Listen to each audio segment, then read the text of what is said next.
ನಮಸ್ತೆ ಸ್ನೇಹಿತರೆ. ಶನಿ ಪುರಾಣದ ಪ್ರಕಾರ ಶನಿಯ ಮಲತಾಯಿಯು ಶನಿಗೆ ಹಾಗೂ ಶನಿಯ ತಾಯಿಗೆ ಸಾಕಷ್ಟು ತೊಂದರೆಯನ್ನು ನೀಡುತ್ತಿದ್ದಳು. ಅವಳ ಕೆಲವು ಕುತಂತ್ರದಿಂದ ಕುಟುಂಬದಲ್ಲಿ ಸಾಕಷ್ಟು ತೊಂದರೆಗಳು ಎದುರಾಗುತ್ತಿದ್ದವು. ತನ್ನ ತಾಯಿಯ ಮೇಲೆ ಕುತಂತ್ರ ಮಾಡಿದ ಮಲತಾಯಿಗೆ ಕಾಲಿನಿಂದ ತುಳಿದನು. ಆಗ ಅವಳು ಶನಿಗೆ ಶಾಪ ನೀಡಿದಳು. ಅದರ ಫಲವಾಗಿಯೇ ಶನಿಯ ಒಂದು ಕಾಲು ಕುಂಟಾಯಿತು. ಅಂದಿನಿಂದ ಶನಿಯ ಚಲನೆಯು ನಿಧಾನವಾಯಿತು. ಈ ಹಿನ್ನೆಲೆಯಲ್ಲಿಯೇ ಶನಿ ಗ್ರಹವು ಇತರ ಗ್ರಹಗಳಿಗೆ ಹೋಲಿಸಿದರೆ ಅತ್ಯಂತ ನಿಧಾನವಾಗಿ ಚಲಿಸುವ ಗ್ರಹ ಎಂದು ಹೇಳಲಾಗುವುದು. ಹನುಮನ ಪುನರ್ಜನ್ಮದೊಂದಿಗೆ ವಾಯು ಭೂಮಿಗೆ ಹಿಂತಿರುಗಿ ಜೀವಿಗಳಲ್ಲಿ ಮತ್ತೆ ಇರಲು ನಿರ್ಧರಿಸಿದನು. ಹನುಮನ ವಿರುದ್ಧದ ತನ್ನ ಕೃತ್ಯಗಳಿಗೆ ಪರಿಹಾರವನ್ನು ಪಡೆಯಲು ಇಂದ್ರನು ಹನುಮನ ಆಶಯವನ್ನು ಈಡೇರಿಸಲು ಒಪ್ಪಿಕೊಂಡನು. ಹನುಮನ ದೇಹವು ಇಂದ್ರನ ವಜ್ರಾಯುಧದಷ್ಟೇ ಬಲಿಷ್ಠ ಮತ್ತು ಶಕ್ತಿಯುತವಾಗಿರಬೇಕು ಮತ್ತು ಅವನ ಸ್ವಂತ ವಜ್ರವು ಎಂದಿಗೂ ತನಗೆ ಹಾನಿ ಮಾಡಿಕೊಳ್ಳಲು ಸಾಧ್ಯವಾಗುವುದಿಲ್ಲ ಎಂಬುದು ಹನುಮನ ಆಶಯವಾಗಿತ್ತು.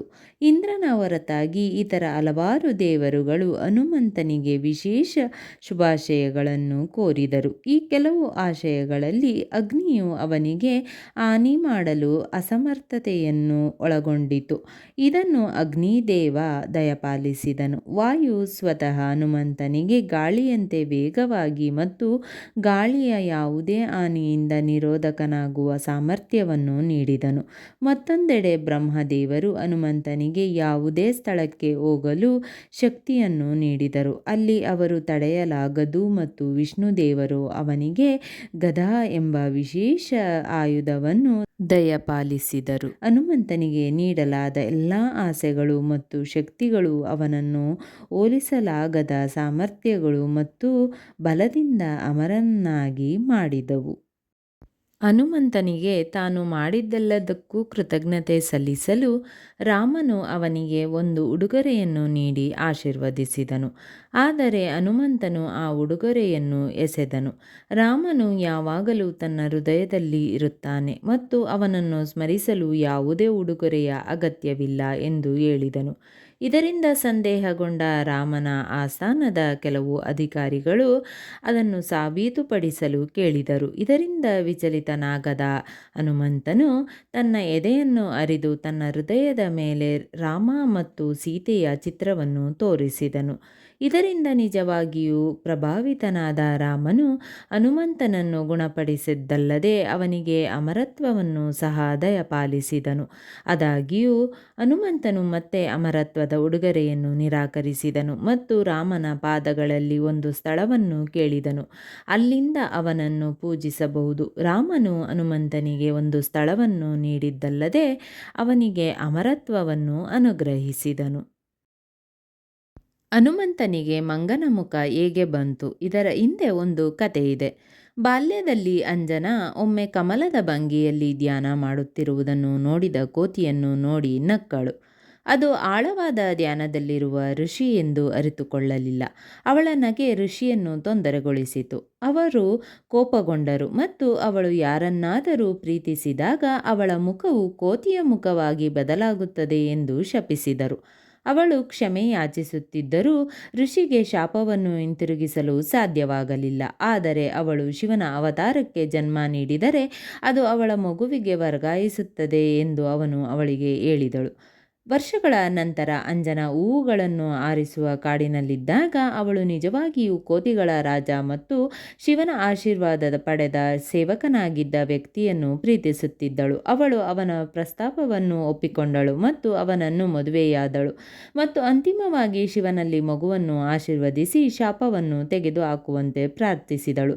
ಈ ಸಮಯದಲ್ಲಿ ಅಯೋಧ್ಯೆಯ ರಾಜನು ಮಕ್ಕಳನ್ನು ಪಡೆಯಲು ಯಜ್ಞವನ್ನು ಮಾಡುತ್ತಿದ್ದನು ಮತ್ತು ಅವನ ಮೊದಲ ಪತ್ನಿ ಕೌಸಲ್ಯಕ್ಕಾಗಿ ಇಡಲಾಗಿದ್ದ ಕಡುಬಿನ ಒಂದು ಭಾಗವನ್ನು ಗಾಳಿಪಟವು ಹಾರಿ ಹೋಗಿ ಅಂಜನಾ ಪ್ರಾರ್ಥಿಸುತ್ತಿದ್ದ ಕಾಡಿಗೆ ಹಾಕಿತು. ಅವಳು ಕಡುಬನ್ನು ತಿಂದು ನಂತರ ಅಂಜನಾಳ ಮಗ ಆಂಜನೇಯನಿಗೆ ಜನ್ಮ ನೀಡಿದಳು. ಅವನನ್ನು ಹನುಮಾನ್ ಎಂದು ಕರೆಯಲಾಗುತ್ತಿತ್ತು. ಈ ಕಥೆಯು ಎಲ್ಲ ಜೀವಿಗಳನ್ನು ಗೌರವದಿಂದ ನಡೆಸಿಕೊಳ್ಳಬೇಕೆಂದು ಮತ್ತು ಯಾರನ್ನೂ ಅವರ ನೋಟಕ್ಕಾಗಿ ಅಪಹಾಸ್ಯ ಮಾಡಬಾರದು ಎಂದು ಕಲಿಸುತ್ತದೆ. ನಾವು ಯಾವ ರೂಪದಲ್ಲಿ ಹುಟ್ಟಿದ್ದೇವೆ ಎಂಬುದನ್ನು ನಾವು ಆಯ್ಕೆ ಮಾಡಲು ಸಾಧ್ಯವಿಲ್ಲ. ಸಾಧ್ಯವಿಲ್ಲ ಮತ್ತು ನಾವು ಎಂದಿಗೂ ಇತರರನ್ನು ಅವರ ನೋಟವನ್ನು ಆಧರಿಸಿ ನಿರ್ಣಯಿಸಬಾರದು. ನಾವು ಏನು ಕೊಡುತ್ತೇವೆಯೋ ಅದು ಕೊನೆಯಲ್ಲಿ ನಮಗೆ ಸಿಗುತ್ತದೆ. ಓಂ ಶ್ರೀ ಹನುಮತೆ ನಮಃ. ಓಂ ಶ್ರೀ ಹನುಮತೆ ನಮಃ. ಓಂ ಶ್ರೀ ಹನುಮತೆ ನಮಃ. ಓಂ ಶ್ರೀ ಹನುಮತೆ ನಮಃ. ಓಂ ಶ್ರೀ ಹನುಮತೆ ನಮಃ. ಓಂ ಶ್ರೀ ಹನುಮತೆ ನಮಃ. ಓಂ ಶಂ ಶನೈಶ್ಚರಾಯ ನಮಃ. ಓಂ ಶಂ ಶನೈಶ್ಚರಾಯ ನಮಃ. ಓಂ ಶಂ ಶನೈಶ್ಚರಾಯ ನಮಃ. ಓಂ ಶಂ ಶನೈಶ್ಚರಾಯ ನಮಃ. ಓಂ ಶಂ ಶನೈಶ್ಚರಾಯ ನಮಃ. ಓಂ ಶಂ ಶನೈಶ್ಚರಾಯ ನಮಃ. ಓಂ ಶಂ ಶನೈಶ್ಚರಾಯ ನಮಃ. ಓಂ ಶಂ ಶನೈಶ್ಚರಾಯ ನಮಃ.